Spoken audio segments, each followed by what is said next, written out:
Muy bien, chicos, hemos visto técnicas de lectura, hemos visto qué son las técnicas de lectura, ¿no es cierto? Ya hemos dicho que las técnicas no son otra cosa que métodos o estrategias, ¿no es cierto?, que aplica el lector al momento de analizar un texto. Y hemos visto pues tres tipos de técnicas, ¿no? Hemos visto el subrayado, el sumillado y el esquema mental, ¿no es cierto? En el caso del sumillado lo que se trata es de sintetizar la información. En el caso del sumillado es seleccionar las palabras clave o conceptos evidentes, y el esquema mental, ¿no es cierto?, es esta relación inmediata o es este diagrama en donde utilizamos o a través de la ubicación de la idea principal podemos determinar qué ideas están relacionadas con esa idea principal, evidentemente. Y la última técnica de lectura que tengo que hablarte es sobre el resumen, ¿no? El resumen es un breve texto, ¿no es cierto?, que sintetiza la información principal de un texto. O sea que lo que hace el resumen es, ¿qué cosa? Es sintetizar la información. Profesor, ¿cuál es la diferencia entre un resumen y un subrayado? En que en el subrayado nosotros seleccionamos. En cambio, en el resumen, de alguna manera, después de la selección, aglomeramos las palabras y las sintetizamos en un texto más breve, ¿no es cierto? Para realizar un buen resumen debe seguir los siguientes pasos. Primero, encontrar y subrayar las ideas principales. Profesor, o sea que el subrayado puede estar aplicado también en el resumen. Sí, puede ser, porque el resumen podría ser la concretización de ese subrayado. O sea que, profesor, tal vez, ¿no es cierto?, las técnicas de lectura no son diferentes unas de otras. No, sí hay una diferencia, pero se pueden relacionar, ¿correcto? Eso es importante recordar. Ahora, después de haber subrayado las ideas principales, vas a unir las ideas principales usando conectores lógicos. ¿Para qué vas a unir estas ideas principales? Para, de alguna manera, crear ese breve escrito que te están pidiendo, ¿cierto? Entonces, eso es la teoría que teníamos que ver el día de hoy en estas técnicas de lectura, ¿correcto? Por mi parte, yo voy a empezar a desarrollar los ejercicios de aplicación que evidentemente tenemos en nuestra práctica o en nuestro texto como tal, ¿no es cierto? Entonces vamos a empezar con el nivel básico, ¿correcto? Empezamos con el texto número 1, pero antes del texto número 1, mira lo que me dicen, ¿ah? Lee minuciosamente el texto y aplique la técnica del subrayar. Yo lo que voy a hacer es colocar lo que yo subrayaría, ¿no es cierto?, dentro del texto, acá en esas tres ideas básicas, y luego respondería estas preguntitas que tengo aquí, ¿correcto? Ya tú, por ejemplo, subrayarás otros elementos o otras cosas que te parezcan interesantes, pero yo lo voy a hacer a partir de un criterio personal, ¿no es cierto? Recuerden que el subrayado tiene que ver básicamente con una selección de ideas importantes. Entonces es lógico o es evidente que lo que voy a colocar acá son tres ideas importantes dentro del texto, ¿no? Ahora, dice lo siguiente. A menudo las manifestaciones de ignorancia son recibidas con simpatía, como si revelaran alguna genialidad o por lo menos una sensibilidad superior al frío conocimiento de nociones sistemáticas. O sea que la ignorancia, ¿no es cierto?, en este caso, la ignorancia, ¿no es cierto?, la ignorancia es recibida con simpatía, pues está ¿qué? Pues está en contra de ¿qué, chicos? Está en contra de un pensamiento o de un conocimiento frío y sistemático, ¿no? Está en contra de un pensamiento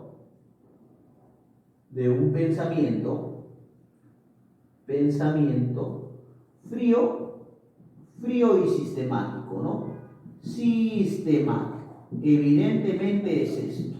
Ahí está, chicos. ¿Correcto? Eso sería lo que yo subrayaría primero, ¿no?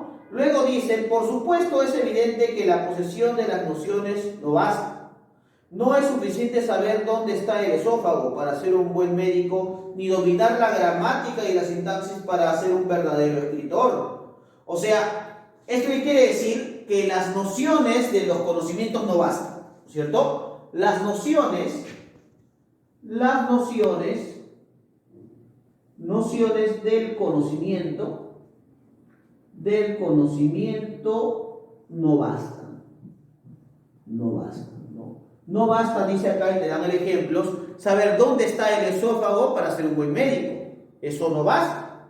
No basta, dice acá, ¿no es cierto?, con que puedas dominar la gramática y la sintaxis para ser un verdadero escritor. Eso no es necesario. O sea, las nociones del conocimiento no bastan para ser un buen profesional, ¿cierto? Ahora dice, pero es asimismo ridículo suponer que basta con conocer las bases del oficio de uno para trascender su rutina mecánica y alcanzar una mayor originalidad. Aquellos que se embarullan con el teorema de Pitágoras no son geniales matemáticos, están libres de fórmulas, pero también de creatividad. La creatividad se afirma siempre en su confrontación con las normas y las leyes. Ahí está, eso yo lo subrayaría. La creatividad, ¿no es cierto? La creatividad se afirma siempre,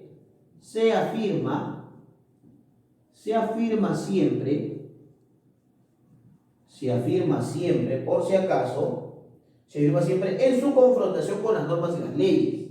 En su confrontación, ¿no es cierto?, en su confrontación con las normas y las leyes, ¿no es cierto? O sea, a ver, el texto me habla de dos cosas, ¿no? A veces la ignorancia es recibida con simpatía, ¿no? ¿Por quién? Por aquellas personas que creen saber más, ¿no es cierto? Pero por otro lado, también es recibida con simpatía porque está en contra de un pensamiento frío y sistemático. Ahora, ¿qué dice el texto? No basta con, de alguna manera, tener nociones básicas de un conocimiento, si es que de alguna manera seguimos haciendo lo mismo.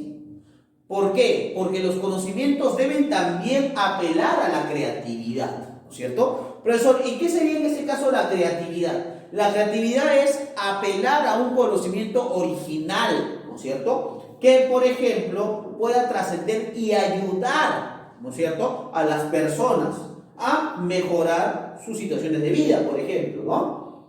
Entonces, dice acá, la creatividad se afirma siempre en una confrontación con las normas y las leyes, aunque sea para superarlas y fundar unas nuevas, como el poeta que renueva y revoluciona el lenguaje, pero a través del conocimiento de su estructura y de sus fundamentos, ¿correcto? O sea, a ver, si queremos apelar a una revolución del conocimiento, hay que saber las bases del mismo.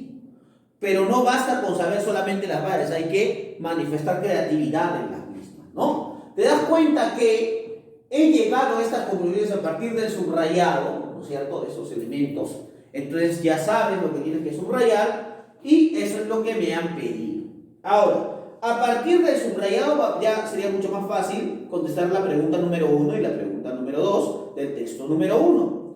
Me dice, ¿no es cierto?, la pregunta número 1 lo siguiente. El autor afirma principalmente que la creatividad implica el conocimiento y la renovación profunda de la realidad.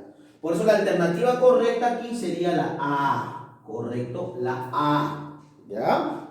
Y la pregunta número 2 dice, en el texto se sostiene que la ignorancia, mira, en el texto se sostiene que la ignorancia, ¿qué pasa con la ignorancia? La ignorancia constituye un óbice o un obstáculo para el desarrollo de la creatividad. Así es, la alternativa D. ¿Correcto? Muy bien, entonces ya hemos hecho el texto número 1 y ya hemos analizado y llegado a las respuestas evidentes. Ahora, en el texto número 2, ¿no es cierto?, del nivel básico, que es hasta ahí donde vamos a desarrollar esta primera parte, me piden, ¿no es cierto?, que lea minuciosamente el texto y que aplique la técnica del sumillado. Si voy a aplicar la técnica del sumillado, solamente voy a colocar palabras claves tanto en el primer párrafo como en el segundo párrafo. ¿Correcto? Me dice acá, el nepotismo dificulta el desarrollo normal de las instituciones. Entonces, ¿cuáles serían las dos palabras que subrayo acá? Nepotismo, nepotismo, ¿no es cierto? Dificultad, dificultad, ¿no es cierto? Instituciones. Ahí está, ¿no es cierto? Mira, hasta allí, nepotismo, dificultad, instituciones. Luego dice acá, eso sucede debido a que cuando las personas de mayor rango son relevados de su cargo, no los ministros, sino los jefes zonales, los subdirectores o los encargados de las diferentes áreas, los sucesores tienden a cambiar completamente la estructura que se encuentra debajo de ellos. Ahí está. O sea, es como que, ¿no es cierto? Cuando, ¿no es cierto?, una de las personas de mayor rango son relevados de su cargo, entonces la persona, vamos a hablar de otras palabras como rango, destitución, ¿no es cierto?, y cambio, ¿no? Serían otras palabras, ¿no? ¿Qué pasa con estas personas? Cuando estas personas son cambiadas, ¿no es cierto?, de alguna manera, y las personas que ascienden tratan de cambiar las cosas, ¿no es cierto?, que ellos padecieron cuando eran subordinados, ¿no? ¿Y esto qué trae como consecuencia? Debido a esto, las instituciones empiezan a cambiar de personal de manera frecuente y los proyectos que eran realizados por ellos mismos difícilmente son concluidos. Claro, porque está en un cambio constante, ¿no? Eso es lo que pasa. Unas son las palabras principales del primer párrafo.